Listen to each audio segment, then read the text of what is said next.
welcome back to my channel. I'm so glad that you guys are here for another fun video. I'm Katie and you are watching my 31 days of Vlogtober, and we are currently on day number 25. And today also marks 2 months of me uploading videos to YouTube. So in those 2 months, I have officially, as of last night, hit 100 subscribers, which is insane. I was not expecting this at all. I'd kind of been stagnated at about 85 subscribers, and then all of a sudden I had a couple wonderful supportive people mention my vlog, and I've surpassed my goal of 100 subscribers. I'm so very thankful for all of you. I was hoping to hit this by Halloween, and I've surpassed it by a week. So thank you guys for being so supportive and wonderful. I can't wait to see where this channel goes, and I'm so happy to have you all along for the ride. So let's go off of yesterday's prompt, shall we? And that was for Stephen King adaptions. So I wanted to hear about your favorite movies that were based off of a Stephen King novel. Now, 2 of my movies are I'm cheating a little bit because they were not adaptions. They were written directly for the screen as miniseries. My main pick is an adaption, but I just wanted to kind of mention these 2 because they're my favorite Stephen King adaptions, and that aren't really adaptions. So we'll get to those in just a couple minutes, but let's go ahead and talk about my book first. And today's book recommendation is for Neil Spring's The Ghost Hunters. And this is such a great read. This is over 500 pages. It's a huge book, but it kind of details a real life person in a fictitious setting. So this is about Harry Price. And if you've not heard the name Harry Price before, he was kind of renowned in the early 1800s in regards to skepticism and researching paranormal phenomena. So back in the 1800s, we had people that came out like the Fox sisters, and the Fox sisters were kind of renowned for being these girls that could communicate with the dead, and they did table tipping and table rapping and kind of all of those things that you hear about in the 1800s, because people were so desperate to speak with their loved ones. You know, we had people dying at an alarming rate, either by a world war or some type of a huge mass exodus because of sickness, you know, tuberculosis outbreaks, cholera outbreaks, things like that. So a lot of people were so desperate to speak with their loved ones that they would look up people like the Fox sisters to try and communicate with their lost loved ones. And so people like Harry Price came out that were skeptics, and so they kind of made it their goal to root out the liars, you know what I mean? And so this story takes place, and it has to do with Borley Rectory. So if you've never heard the story about Borley Rectory, I would look that up, because Harry Price, like I said, is a very real person, and it's a fascinating story. So this kind of details Harry Price and his introduction to his assistant Sarah, and their kind of journey together. So kind of based off of reality, but definitely a fiction book. I highly recommend this book. I couldn't put it down when I first picked it up, so definitely one of my favorites. So definitely check out The Ghost Hunters by Neil Spring. So let's move on into the movie recommendations. And like I said, I've got 3 for you today. 2 of them I'm going to just kind of touch on really quick because I do want to give shout outs to them. But they are not adaptions. They were screenplays written directly for TV, you know, to be miniseries. So the first one I want to talk about is 1999's Storm of the Century, and that one was released back in February of that year. And so watching this series about a you know, a small little island in Maine that was being inundated by a huge storm, and that was brought by a weird stranger that comes to town, says he wants something, and he's not leaving until he gets it. And in normal Stephen King fashion, there's definitely supernatural elements involved in this, and I just absolutely love this story. So the main character in this one is Tim Daly, and Tim kind of got his start from the show Wings. At least that's where I remember him from the most. I'm sure he was probably in other things before then, but Wings was a comedy that was on TV back in like the late 80s, early 90s area. And it also had like Tony Shalhoub was on it, and Tony went on to play Monk on the television show Monk, and he was also in like 13 Ghosts. I think he's currently on The Marvelous Miss Maisel. So Tony's had a long career, and this show really kind of goes into kind of the human condition. So when you're watching Storm of the Century, you're kind of wondering where the breaking point is for these people. You know, what's it going to take for them to concede to this person's demands? And it's absolutely engaging and terrifying, and I really loved it. And I loved that it really doesn't have a happy ending. Like many horror movies that I seem to find that I'm liking as I'm getting older, when I was a kid I wanted everything to have a happy ending. It should have a happy ending. And now, you know, as a jaded pessimistic adult, I guess, I'm like, well, that figures, that's the way the world works. But I really, really loved this story, and I definitely think you should check it out. So first pick is for Storm of the Century, and it was wonderful. So my second pick is actually for Stephen King's Rose Red, which was also a miniseries. This one released in January of 2002. I was a senior in high school when this came out, and this reminds me of my mom because she and I watched the whole miniseries event. I think it was on for 3 nights, and we absolutely loved it. So it stars Nancy Travis, and Kimberly J. Brown is in this. And if that name sounds familiar, she is actually the main character from Halloween Town, Halloween Town 2, Calabar's Revenge, Halloween Town High, and then, you know, the later film we don't talk about because she did not reprise the role. But I love Kimberly J. Brown. I thought she was absolutely fabulous in this. But this kind of follows a story that's set over in the Pacific Northwest in Seattle area, and Rose Red is the name of this house. And so we have some investigators that are kind of doing some research on the house, and they think that the house it's got its own supernatural elements to it. And so they've got this group of people that they've invited to come to the house and check it out. And all of the people they invite have these supernatural abilities of their own. Kimberly J. Brown's character kind of has this mental telepathy thing. She kind of is on the autism spectrum, I think, is how they kind of portray her to be. But I think that she is really fully immersed with her powers, and I just loved her acting in this. I love the storyline, and it's terrifying and really, really well acted.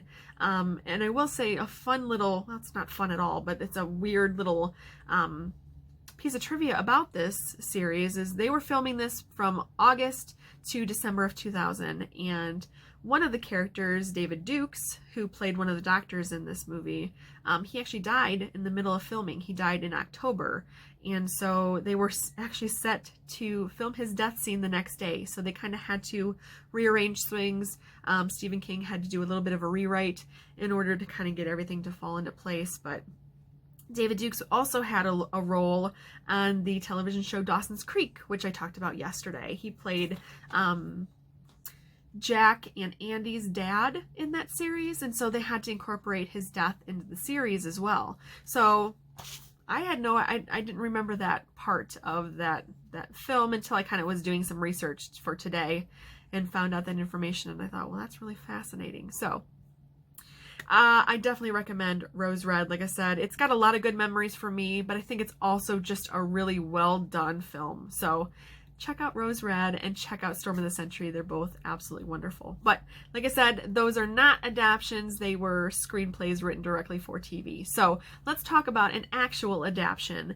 And my pick today might be a little bit of a polarizing one because there's a lot of choices. You know, I could have gone with Misery. I could have gone with Pet Sematary. I could have gone with Salem's Lot. All of them are absolutely amazing because Stephen King is absolutely amazing. But my pick today, I have to give it up for It, the 2017 film that kind of brought people back to Stephen King in a big way. You know, he later went on and he did Dr. Sleep last year, and then he brought out the second installment, It Chapter 2, and it's always nice to be in a world that is still incorporating Stephen King adaptions because The man is a terrifying genius. We all know this, but this movie, I was against it. I was like, not seeing it. This is stupid. The original It miniseries from the 90s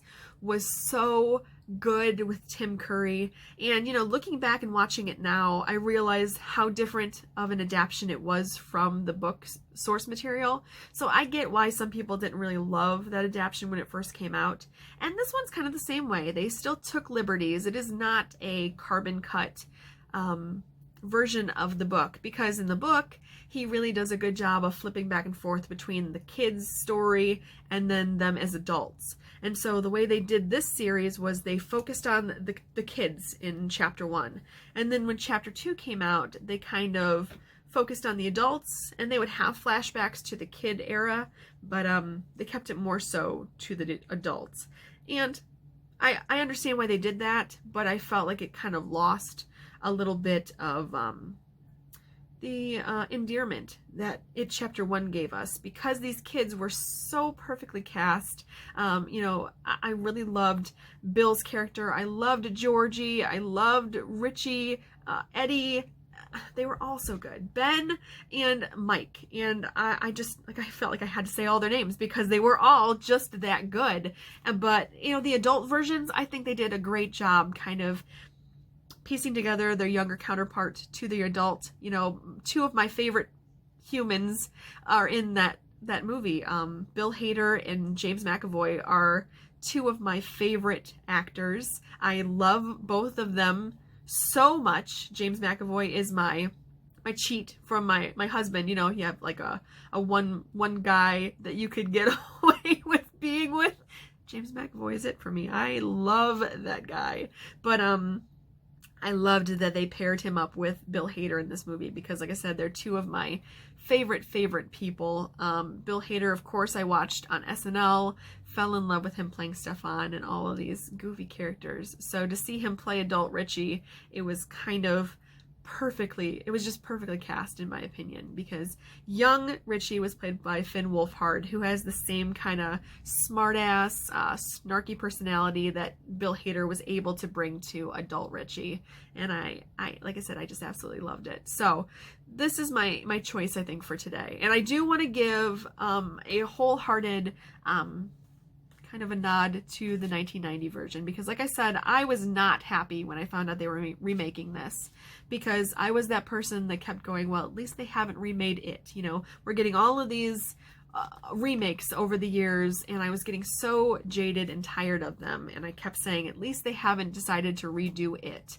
And then, of course, the day arrived where I think Bloody Disgusting told me via a tweet that we were getting a new It movie, and I went, oh my god, I just don't understand why. Why do we have to keep doing this? Why do we have to keep rehashing stories when they're good all on their own?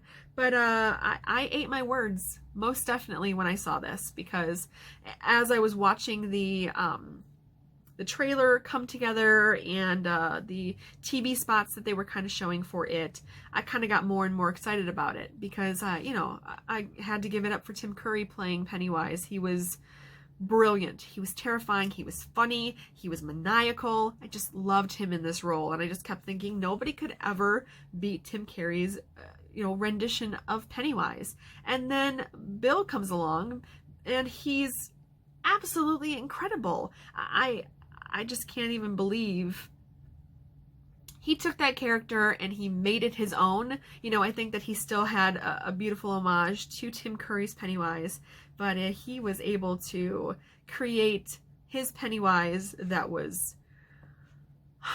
so unsettling. I mean, there's not a really funny part in this movie. His funniness is more toward the derangedness of his being, and because it is its own thing. He isn't just a clown, he isn't a spider, he isn't the wolf man, he isn't all these things that people are afraid of. He is its own identity that can encapsulate everybody's worst fears. And I just thought Bill Skarsgård did an absolutely incredible job. So I give him so much credit for like I said, making me literally eat my words and go, okay, maybe we did need this adaptation, because I thought it was brilliant. I loved the kids' dynamic. It felt like they had known each other for years. They'd gone to school together for years. You know, they had that boy dynamic, you know, when they're walking through the sewer and they encounter Ben after Ben has been abused by Henry Bowers. And you just kind of feel like these kids have been doing this for years. They go down and they do these stupid, you know, adventures together, and I think the love that they all had for each other was very evident. And it was much like if you're watching Stranger Things, if you've seen that show, those kids are also the same way. I feel like all of those kids genuinely love each other, and they do have a beautiful friendship that kind of makes watching it feel like you're friends with all of them too. And I just think that's very special, and it's not very common to find a group of kid actors that are so disciplined, so good. And I love this series so much. So It Chapter 1 is really my pick. I definitely recommend you see It Chapter 2 because it perfectly rounds out the story. Again, there are some liberties taken. It is not a carbon copy version of Stephen King's work, but I thought it was a wonderful effort. And I knew I wasn't going to love it as much as I loved the first one, because the first one was so dynamic with those kids. And the second one was more along the adults, you know, the adult losers club. But I think they did a marvelous job regardless. Bill Hader, James McAvoy, Jessica Chastain, I just thought they were all incredible. So that's my pick, It Chapter 1. A lot of people may be mad at me that I did not pick The Shining as my favorite adaptation. Truth be told, I am not a fan of Stanley Kubrick's The Shining. I think that he took a lot of liberties, and I know Stephen King is not a fan of that adaptation either.